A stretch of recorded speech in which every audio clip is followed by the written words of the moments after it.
Hi, and welcome to the third episode of our Lessons in Leadership Journey podcast. It's a podcast where we interview people with different backgrounds within the tech industry and understand more about their journey and how we are making a more inclusive tech workplace. So with me today, I have Gary. I'll let Gary introduce himself. Okay. Hi. So Gary Ford. I've been an IT professional for nearly 40 years. Started out as a trainee programmer in the mid 1980s. And still doing that sort of many years later. So I run my own IT consultancy called Moonshot Consultancy. But more importantly, and I guess my main kind of focus now is a business I set up about 4 years ago called Men for Inclusion.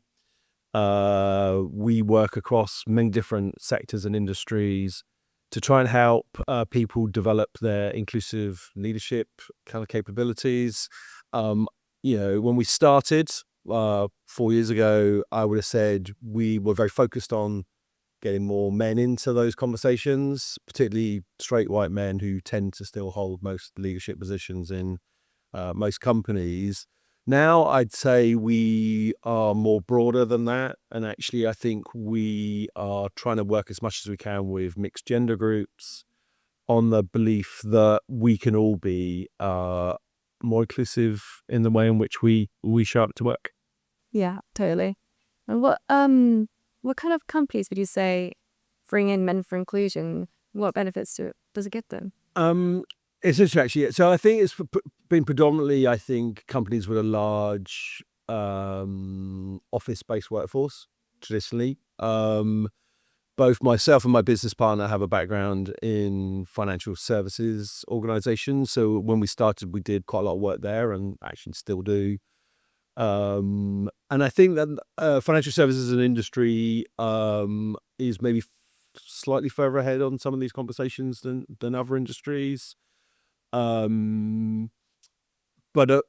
increasingly, we started moving much more into energy, utilities, do quite a lot of work with tech and data firms.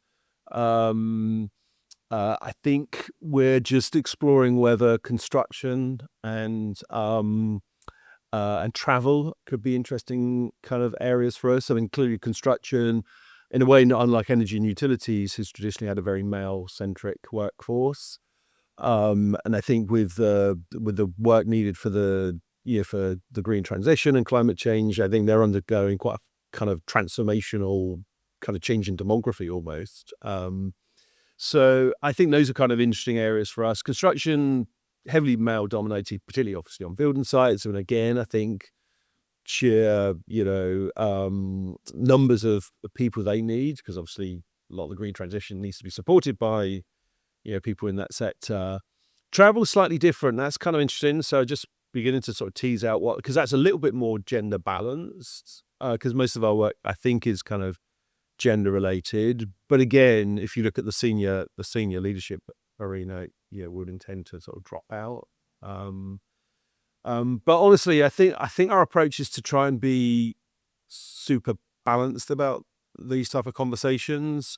I think one of the things that maybe we've got slightly wrong with diversity and inclusion is we've perhaps over-indexed on empowering women, and that's not a bad thing, but a lot of philosophy has been about how we need to almost fix the women, which I don't think is really what we're trying to do, and therefore not sure that all of the men have felt they have a voice in the conversation.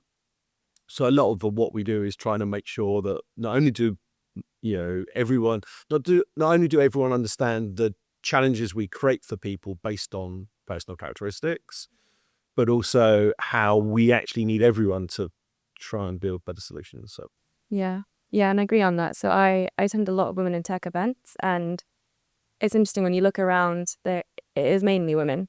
It's an oddity to see a man there.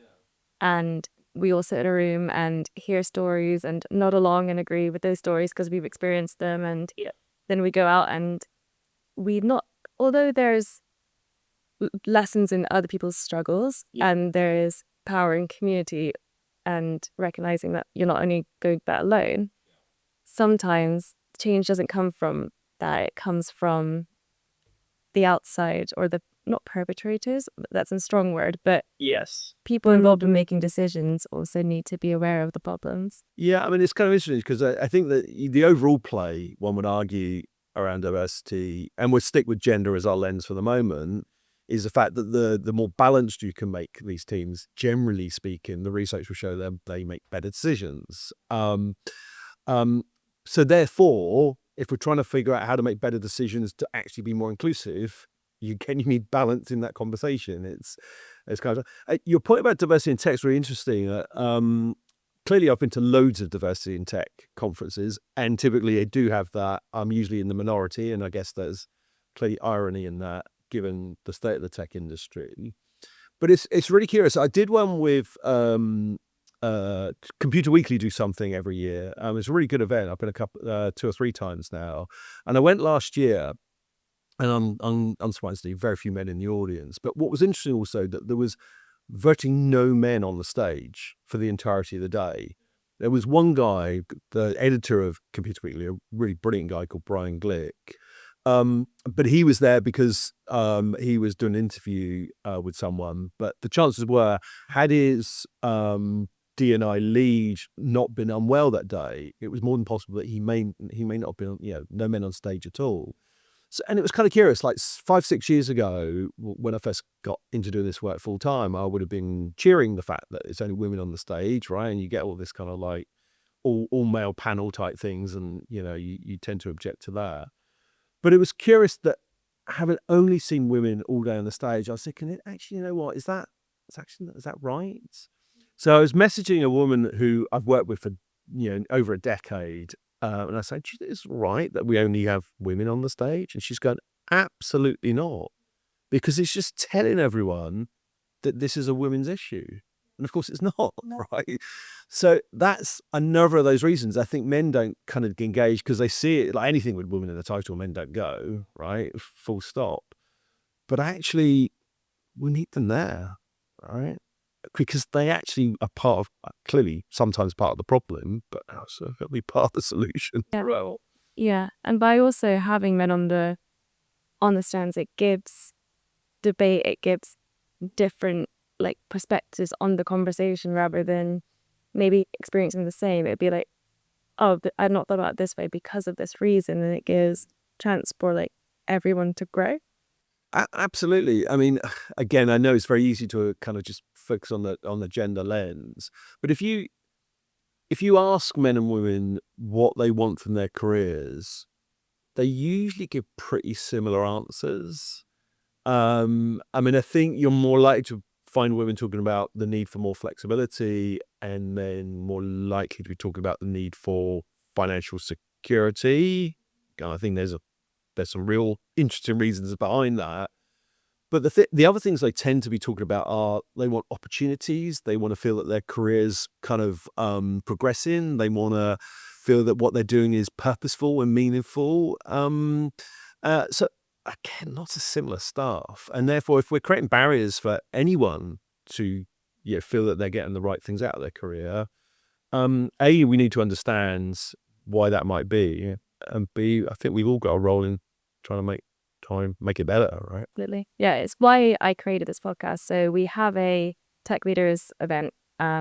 We tried to make both the attendees and the speakers 50-50. It's obviously never going to be perfect, but that's what we aim for. And the reason why I started this podcast was because that was the first time I'd seen women in tech talk in front of a room with 60% male audience.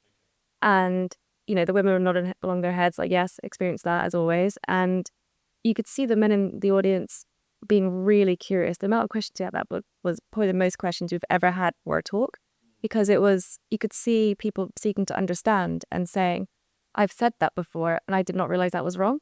And by having them in the audience, it was like, I was sitting there, cogs turning, like, how can we get more stories out there in a format where men will be able to listen to it? And so, yeah, that's why this created anyway. So, yeah. I think, so we talk a lot about inclusive leadership with Men for Inclusion, but it'd be interesting to hear, what does that mean to you? Yeah, I mean, so again, I think a lot of this in my mind, I mean, clearly there's an underlying, you know, it's the right thing to do. We need to try and be equitable. Most people believe they work in meritocracies, and actually they don't. And not because they're bad people. It's because a lot of this stuff we don't realize they're doing. So I think a lot of it for me is about ensuring that you are treating people as individuals, that you're thinking about specifically how can I kind of enable you to be the kind of best person, the best employee, the best colleague that you want to be. So I think it's about finding opportunities to make sure everyone feels that they've got an opportunity to contribute. That if they've got a challenge, they get the right level of support. I think one of the interesting things, and you kind of know this, right? We all have affinity biases. We all have people in our teams that we feel more comfortable with. We are more likely to socialize with. And usually that may be based around some level of personal characteristic. It's interesting if you go to a big conference and you know no one, who you and have that first kind of hesitant conversation with, it's often, yeah, exactly.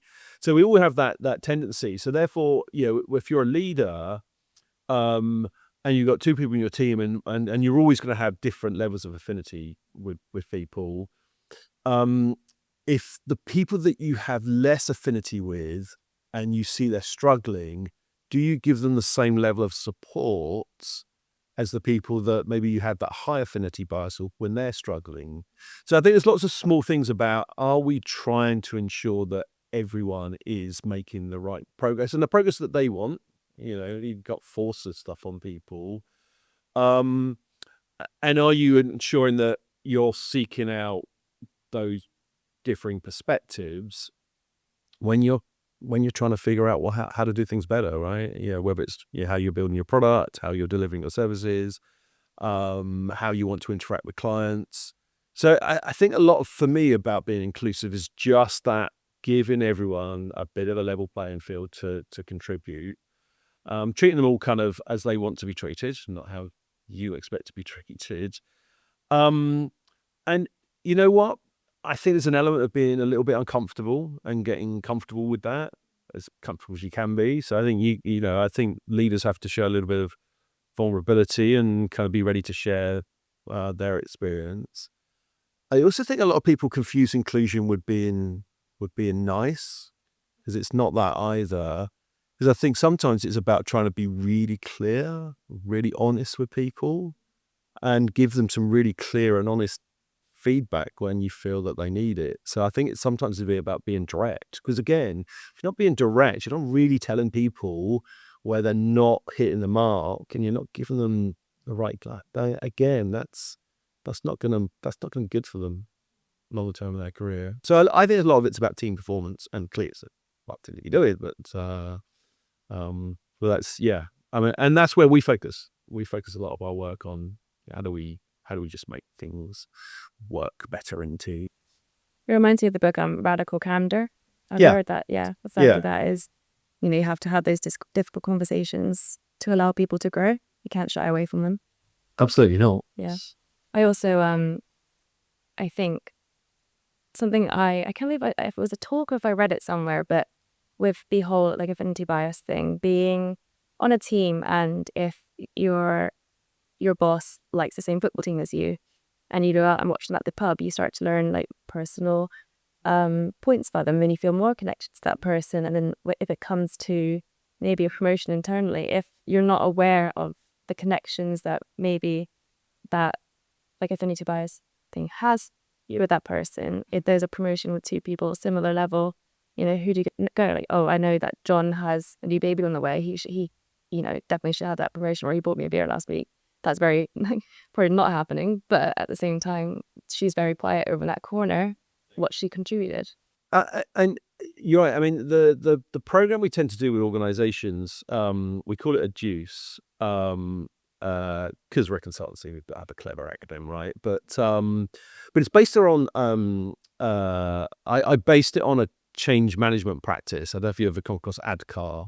It's a very common change management, and I can't remember what all the kind of letters stand for, but it starts with awareness, desire, knowledge, action, something.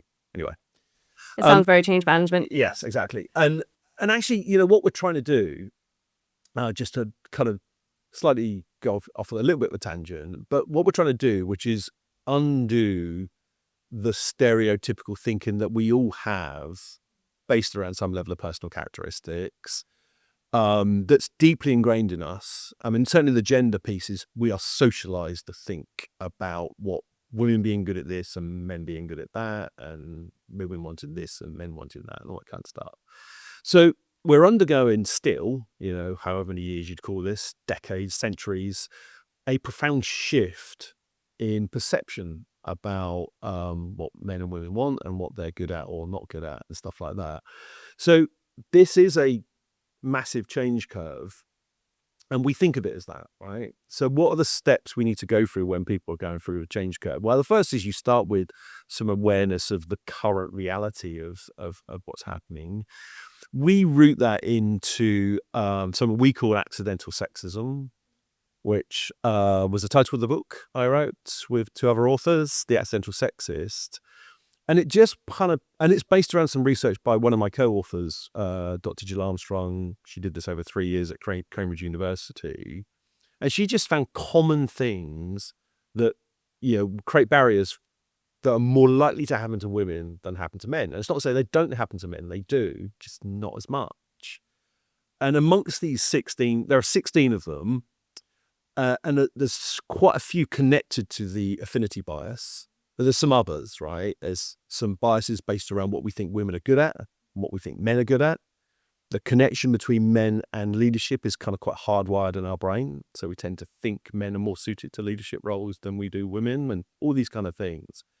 So as you create the awareness of all these things that are happening, and you start pointing out the kind of really micro ways they affect careers, it's all the sort of things you start talking about. So the fact that the affinity bias means, and it could be such small stuff, it could be what school you went to, what football club you support, but it just creates kind of opportunities and conversations. So once you've got all these things packaged to understand we've got these different experiences, there's lots to do with communication. Like women get interrupted more, they're much less likely to be heard in meetings, have their ideas credited to someone else.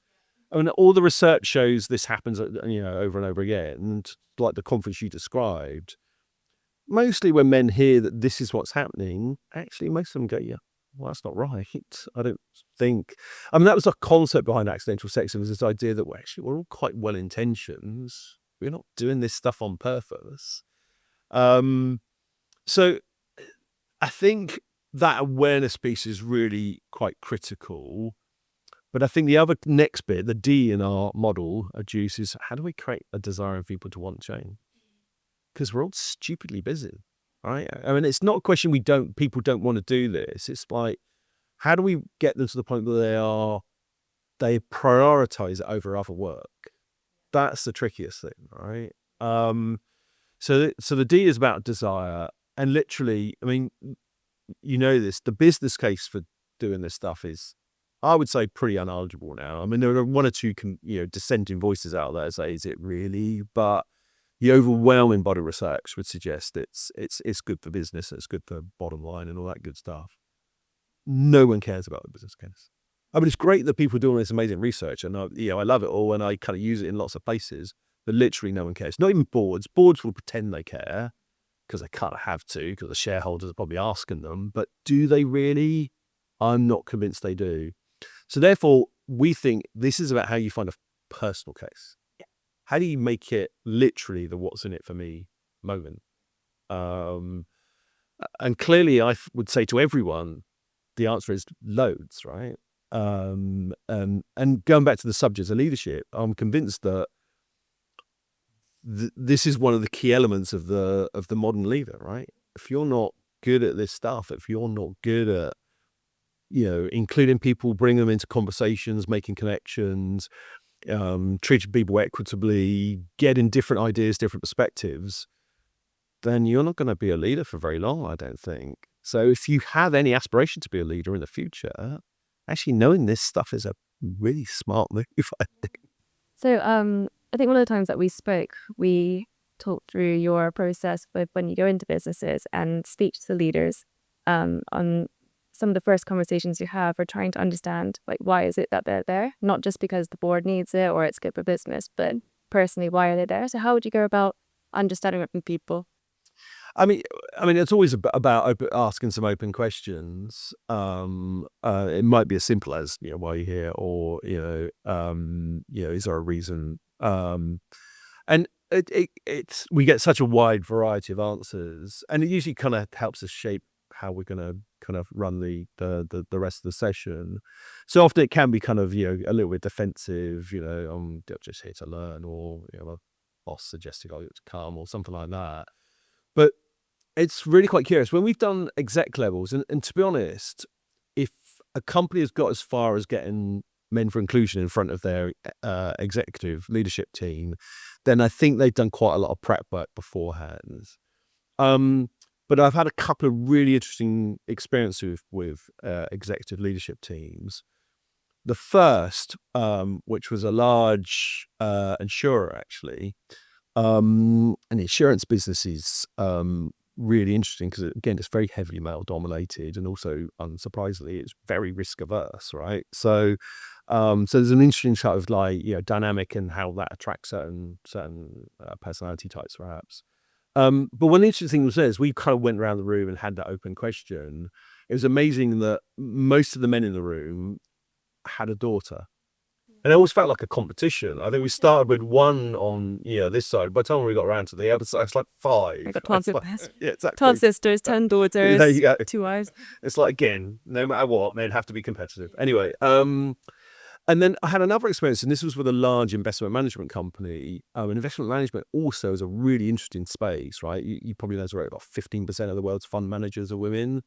Despite the fact there is research, although it's only a couple of bits, but there's research that say they do generate slightly better financial returns than their male counterparts. But also it's in the UK, investment management also is a very strongly private school educated kind of workforce as well. So again, just the general diversity of thought, it's kind of quite an interesting microcosm. So we did a session with an exco there, and all of the men in the room, and I'm not downplaying the women's stories, but all of the men in the room, pretty much all of them had a really interesting socio-economic background.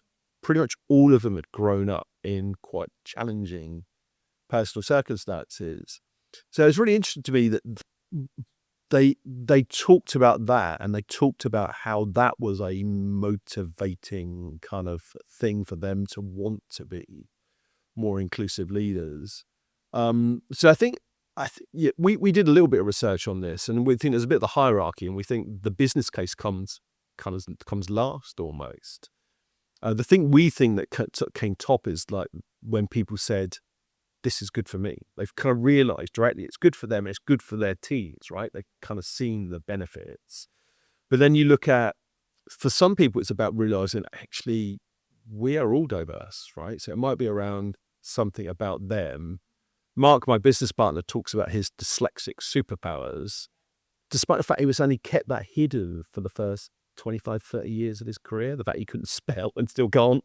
It's like he kind of I have to do all the stuff that requires accurate spelling, by the way, in our business. But and then the kind of third one we found was that connection to loved ones. So the experiences, dads with daughters is an obvious one, but the experiences maybe seeing a partner struggle, or even your mother or a sister, or wherever it might be. So seeing the struggles or whatever. And I still also feel it's still quite a big motivator for a lot of people that it's the right thing to do. It's about fair play. I think that's still a motivator for people. Yeah, you said something earlier about people don't want it to be sexist. I can't remember the exact words, but I think that a lot, like, people don't wake up wanting to be a bad human and they're ruining people's lives, but some people are just not aware of what's going on around. Yeah. And another interesting thing is, I was reflecting that back to our company here and looking around at, some of my directors and my fiance, for example. They all come from backgrounds where people have said, you're never going to be something more than the boy from Kingswood or the council house. And I mean, a lot of our senior leadership didn't go to university because it wasn't either on the radar or it was, they had to get to work immediately. Otherwise, they couldn't afford housing. And it's interesting now that, some of the most successful people in business and some of the most caring people who are petitioning for our sustainability practices or our like neurodiversity training that we had for the managers. So yeah, having a different background into now a role that you potentially make a lot of money and a lot of impact in the world is, you need sometimes to have a struggle to be able to push for it. So you've been talking about these topics for a while and building inclusive programs within companies, whether you work there or as a consultant for, over 10 years, maybe 20. And I guess the question is, why do you think it's not fixed now? It's interesting actually, because I think there's a few strands, I think, to that question. Most of the people I talk to in organizations and across any sector really, pretty much everyone goes, well, it's better than it was 5 years ago, or it's better than it was 10 years ago, or better than it was 20 years ago. I think that seems to be the general kind of conversation. So, and I think it's easy for people to get down on this subject, but I think over a longer arc of history, actually, I think we're actually making quite a lot of progress, really. But I think a lot of that progress is probably in certain pockets. So if you take gender again, I think the improvements you've seen have probably largely been for the benefit of white women, as opposed to, black, brown, or other. So I think, it's probably been a little bit patchy. And I think part of that is because, again, we probably over-index on focusing on the D part, the diversity part. And therefore we focused on, female empowerment programs, and we possibly haven't done enough work on the current majority in senior leadership, which usually is the straight white men. And going back to this idea that this is a big change program, and pretty much all change theory will say that there's a curve that people go through, and it's pretty much the same no matter what the change you're doing. And people need help with that. We all need help getting through a shift into a different kind of mindset. So I believe that one of the reasons we got a little bit stuck is because we've done this fantastic job helping, women and maybe others from traditionally underrepresented groups in leadership to kind of get them through that change curve, right? And I think certainly going back to Jen, women have lots of role models they can look at. We have just not done the same level of work in supporting men through that change curve. And although we have seen progress with things like, men taking more parental leave, men being more kind of, comfortable working flexibly, all that kind of stuff, it's still a relatively small number of men. If you take paternity leave, for example, I think it's only about 33% of the eligible paternity leave is taken in this country. So we just haven't done enough work to shift that change curve.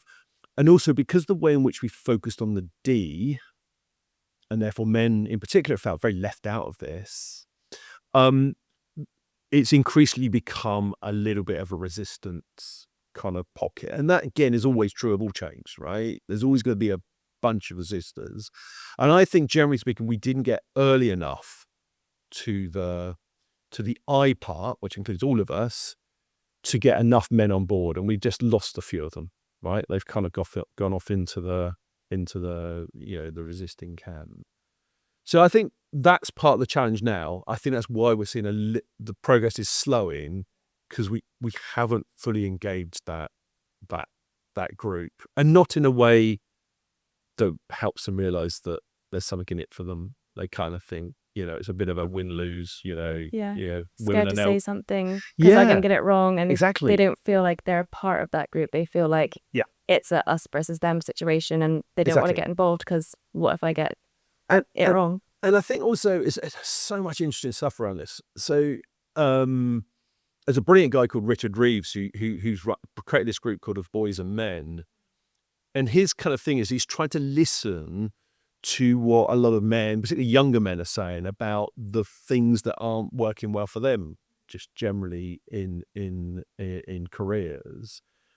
And he said, if you look at some of the research, certainly around who voted for Trump, it shows clearly overwhelmingly it was men, and particularly younger men, who voted for him.